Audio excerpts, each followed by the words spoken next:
Dans les colonnes de Télé Loisirs, le co-auteur de Christophe, Mon père inconnu, Robert Laffont, Bernard Pasquito a fait des révélations inattendues sur le caractère du chanteur décédé en avril 2020. Il n'a pas hésité à le comparer à Johnny Hallyday.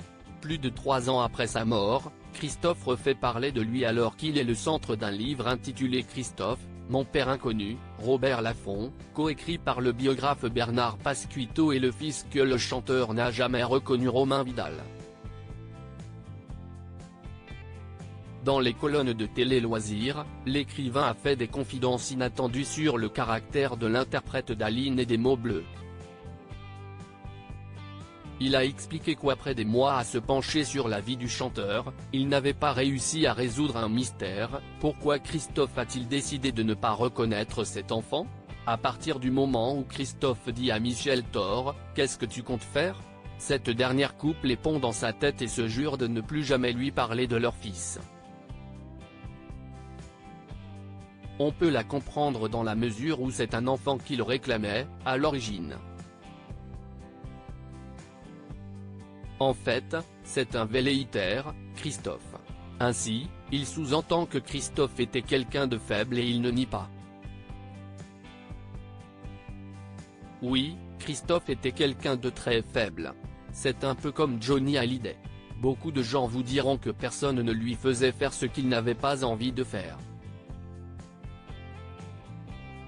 Sauf que ces gens confondent le métier et la vie privée. Johnny c'était le boss en plateau, en concert, en studio.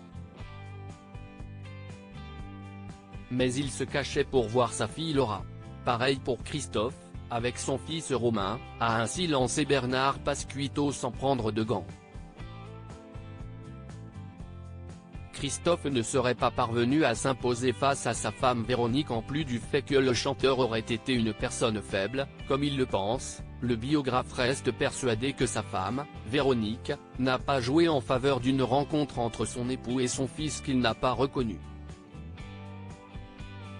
Elle se montrait d'une jalousie morbide en ce qui concernait la vie sentimentale passée de son mari. Elle jalousait en particulier de la relation ayant uni Michel Thor à Christophe et dont Romain était le rappel vivant. Elle n'est cependant pas seule responsable de cet état de fait. Le père du chanteur n'a pas, non plus, joué un beau rôle dans cette affaire. Beaucoup de pères auraient mis leur fils devant leurs responsabilités. Pas celui de Christophe.